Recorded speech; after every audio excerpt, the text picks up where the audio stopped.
everyone, my name is Angelica Maliwat, and today I'm going to talk about a sport that is both challenging and enjoyable. It's none other than arnis. Arnis is the Philippines' national martial arts sport.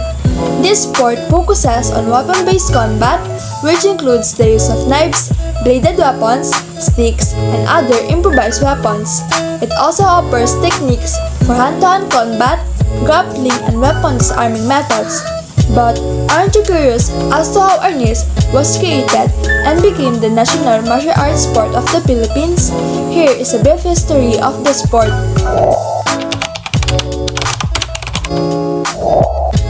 Arnis was created by the Philippines indigenous peoples who employed a wide assortment of weapons for warfare and self-defense.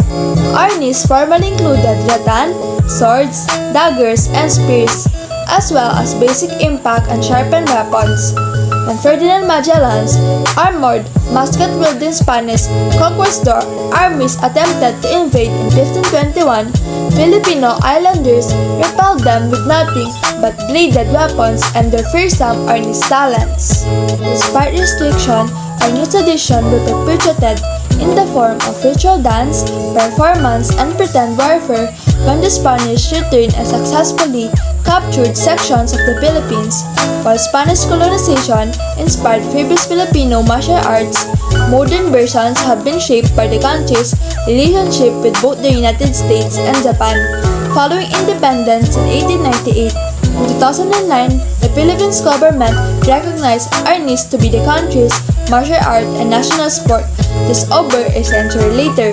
Arnis is also known by the name eskrima, kali, and garote, as well as other names in several Filipino regional dialects. Despite the fact that Spanish influence mellowed Filipino martial culture, the ancient warrior spirit have survived and thrives on the outskirts of the discipline. Arnis death matches were illegal in 1945, yet they continue to take place in private today. The proclamation of arnis as a national sport by the Philippine government have formalized a distinct martial culture. This should start the process of developing an understandable story of the Filipino cultural legacy for the rest of the world, similar to what Japan did during the Edo period. After knowing the history of arnis, I'm now going to explain the facilities, equipment, and officiating officials in this sport. Let's start with the facilities. This is the competition area. It refers to the area where the competition is performed or held, as well as the surrounding free zone. Second one is the dimension. The playing field is a square measuring 8 meters by 8 meters with a minimum free zone of 2 meters surrounding it and a clear space free of obstruction up to a height of not less than 5 meters from the playing surface. Third is the line of the playing area. The playing surface lines are all 5.08 cm apart and must be on the floor, and other lines drawn for various purposes earlier. Fourth one is the boundary line. The playing area is defined by 4 lines. Outside of the playing area, a free zone measuring 2.0 meters is drawn. Lastly are the match lines. The horizontal match line is marked by 2 lines that are 1 meter long and 2 meter apart. The horizontal match line is drawn 3 meters perpendicular to the official's table boundary lines and 3.5 meters parallel to the official table boundaries lines. After finding out the facilities, let's now move to the equipment used in arnis.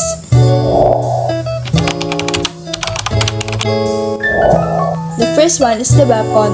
The player official weapon will be a cushion stick, which shall be specified in accordance with the IARNIS standard.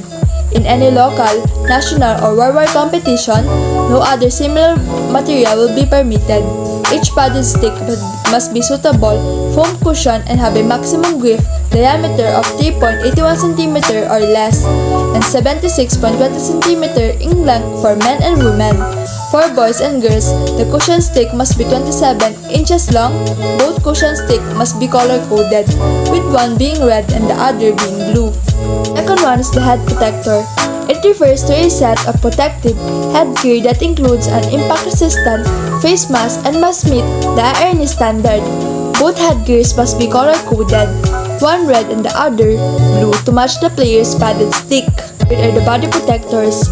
Refers to a pair of appropriate padded protective body protectors, the specification of which must meet the IRN standard. Body protectors and gum protectors must be worn by both male and female players. Body protector and gum protector specification must meet the IRN standard. Both body and gown coverings must be color-coded to match the player's skin tone. Shin and forearm protectors are required. The specs must be adhered to the IRN standard. Collar, shin, and forearm protection are required. Fourth one are the scoreboards.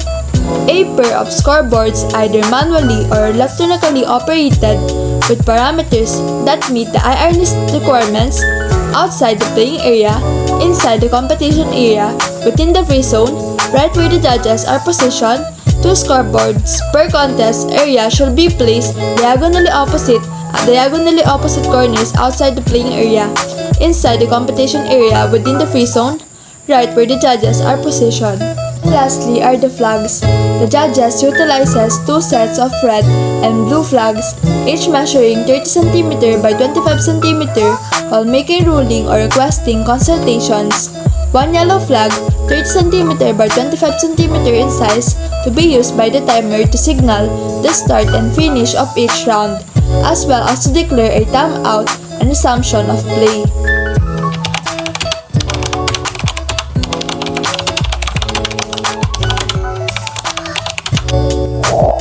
After knowing the facilities and equipments in our niece, let's now know the officiating officials in the sport.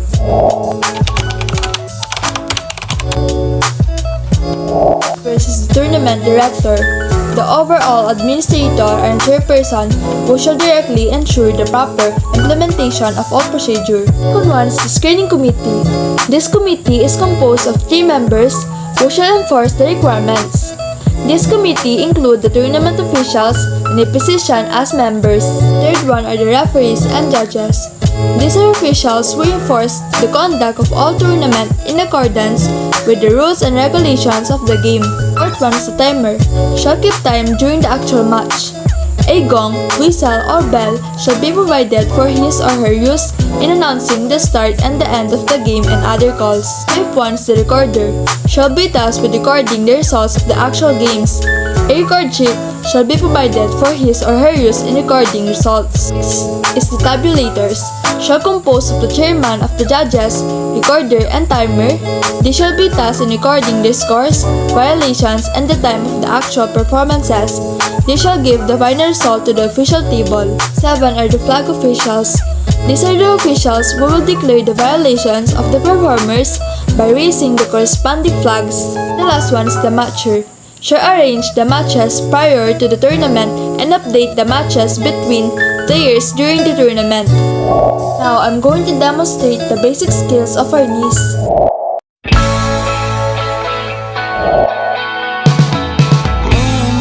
Baby shampoo and come and save me. I've been missing lady luck ever since she started hating. I've been waking up too early. I miss our crazy hazes in the middle of the night. Watch the stars from different places, and the phases we call love won't ever start to change. But do you ever wake up feeling like everything is strange? We should buy a one-way ticket and board onto a plane and fly it straight into a black hole somewhere out in outer space, girl. Baby, it's you. Baby, it's true. Baby, it's you. I don't wanna live another you.